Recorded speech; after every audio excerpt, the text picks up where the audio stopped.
Ninguém esperava que a atmosfera fosse tão fraca. O CO2 é o grande vilão. Aquecimento global. Mudança do regime de chuvas. Degradação. A biodiversidade está sendo prejudicada. Desmatamento. A Amazônia é vulnerável. Intervenção do homem. Responsável pela crise ambiental. O mundo hoje é urbano. Consumo. O uso dos recursos naturais. Consumo. Grande desperdício de água. Consumo. Existe uma crise ambiental, né? Uma séria crise ambiental. Isso aí é muito preocupante. Um planeta em fase terminal. Sua destruição final. A tendência é se agravar cada vez mais. O planeta não vai aguentar. O planeta não vai aguentar. Futuro para as próximas gerações. Desenvolvimento sustentável. Mas de que forma que a gente pode agir com a natureza?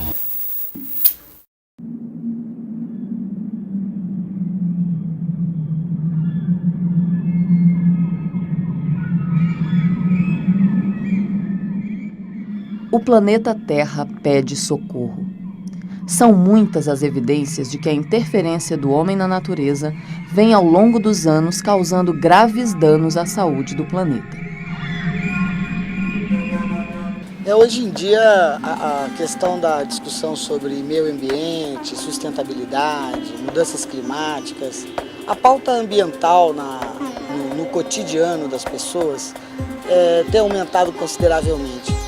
Isso não é à toa, na verdade. O modo de vida urbano da cidade do automóvel, ele traz um desbalanço energético muito grande. Todos os ecossistemas foram degradados, existe um grande processo de aquecimento climático com acúmulo desde o início da era industrial. Então o CO2 de fato está fora de controle, mas se a gente for avaliar atividade por atividade, a gente vai ver que o mau uso do recurso natural, o recurso ambiental, é que vem provocando tudo isso.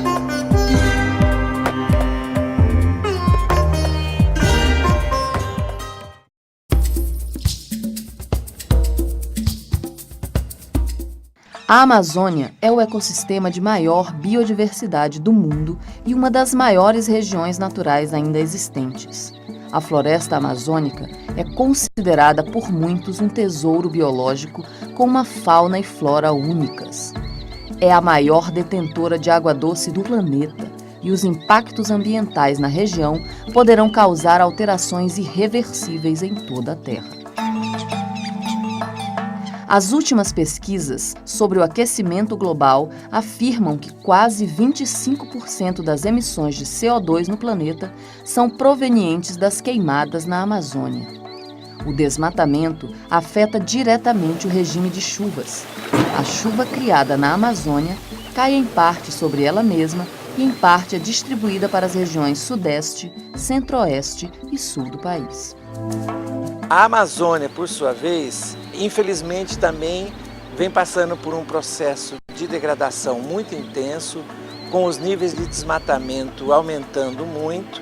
Então, se nós não soubermos equilibrar a questão de termos sistemas florestais organizados, com o uso organizado dessas florestas, vamos ter crises bastante significativas nos próximos anos. Então nós temos que fazer uma coisa urgente, repensar tudo isso, colocar em prática esses programas no mundo todo e começar a ação.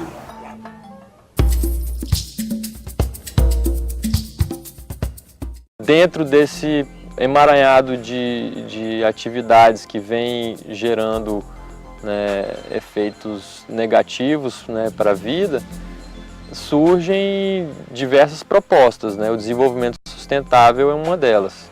Quando se fala em sustentabilidade, você tem que fazer uma junção desses esforços, não apenas de saber fazer uso equilibrado da biodiversidade, como também aproveitar as experiências que deem retorno em termos econômicos e que deem retorno em termos sociais para aquela região. Tentar desenvolver e apoiar modos e iniciativas de relação com a natureza menos impactantes. No exemplo da tradicionalidade, como são os povos amazônicos.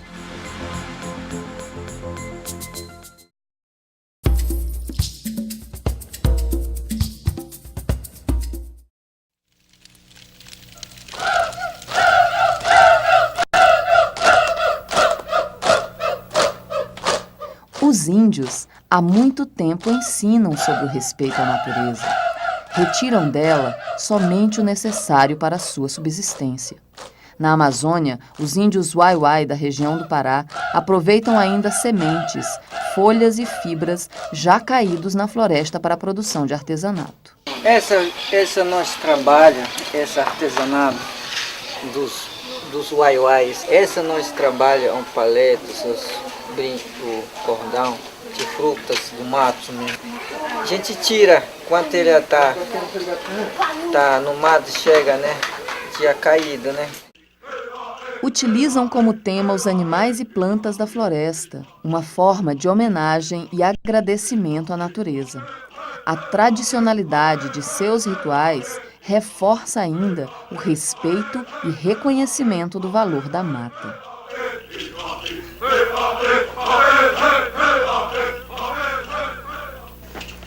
Além dos índios, várias outras etnias estão presentes na Amazônia, como é o caso dos remanescentes quilombolas. Os negros dos quilombos aprenderam desde a sua chegada na Amazônia, ainda no período escravista, a conviver e respeitar a mata.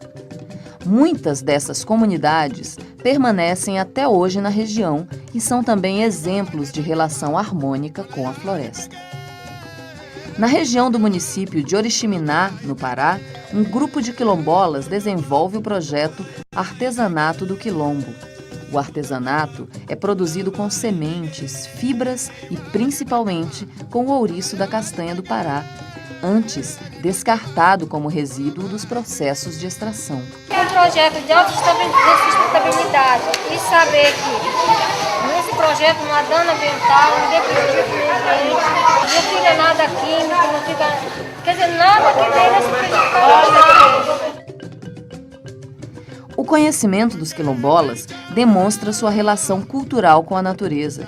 O projeto possibilita o uso sustentável dos recursos da floresta e reforça a cultura quilombola e a valorização de suas tradições culturais, onde buscam inspirações para continuar sua luta e, assim como seus antepassados, manter viva a crença no futuro. Nas proximidades da cidade de Santarém, é desenvolvido o projeto Oficinas Caboclas do Tapajós. Localizadas em 6 comunidades ribeirinhas, as oficinas produzem móveis artesanais com madeira aproveitada. Esse trabalho nosso aí é um trabalho que iniciou em 2001, né?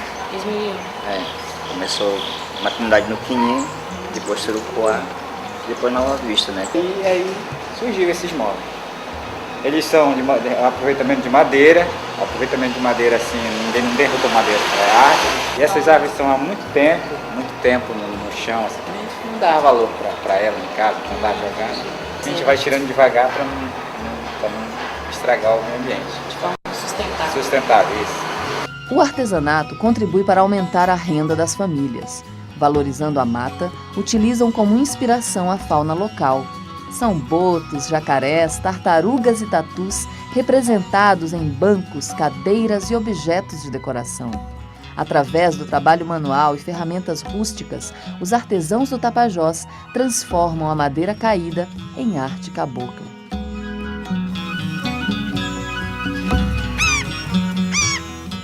A fauna amazônica também necessita de cuidados.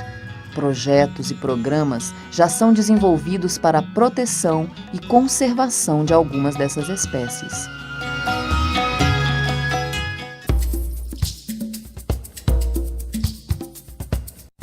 O projeto Quelônios, ele começou em 79, em que já se vislumbrava a curto prazo, né, que naquela época o curto prazo era assim 20 anos, e que as tartarugas, principalmente a tartaruga da Amazônia, iria entrar em processo de extinção. Então hoje toda a bacia de ocorrência da tartaruga da Amazônia tem programas de proteção e de manejo das principais áreas de reprodução, chegando até 3,5 milhões de filhotes manejados todo ano, e que no cômputo geral a gente está chegando hoje a 56, 60 milhões de animais devolvidos no ambiente natural. E nós introduzimos também os processos organizados de pesquisa e de educação ambiental. Por quê? Porque os maiores usuários do recurso quelônios são, de fato, as comunidades ribeirinhas. E aí nós associamos, então, o trabalho permanente de educação ambiental com as comunidades, principalmente voltado para as crianças, né, para que se pudesse, ao longo do tempo, gerar um cidadão diferente.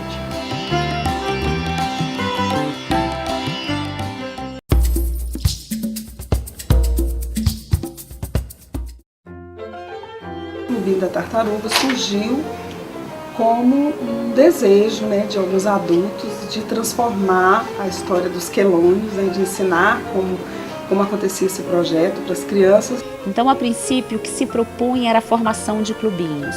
Existia um processo eleitoral, a proposta de um processo eleitoral, onde as crianças participariam dessas decisões. Tinha, né, todo o processo de filiação e a carteira do protetor, que fazia com que a criança, de posse de um documento, de identidade de protetor ambiental, ele pudesse, junto à família, né, e junto aos amigos, dizer que ele realmente protegia a natureza e protegia esses animais. São realizadas também rodas de discussão e oficinas baseadas na arte-educação, que possibilitam a expressão das crianças sobre os temas abordados. A criança que se depara com uma experiência coletiva na infância, experimentando, trocando, compartilhando e construindo para todos, ela passa a ser um cidadão diferente. Essa participação do clubinho fez com que eu tivesse ideias socioambientais. Hoje, na minha adolescência, hoje eu penso no meio ambiente. E eu acho que é muito interessante todas as crianças agora, assim, desde pequeno, já começar com isso, porque se toda criança tiver desde pequenininho uma consciência, vai com certeza ter um futuro bem melhor. Com a criança, verdadeiramente, é a possibilidade real da geração chamada geração futura. E essa geração futura, ela já está aqui, ela não virá.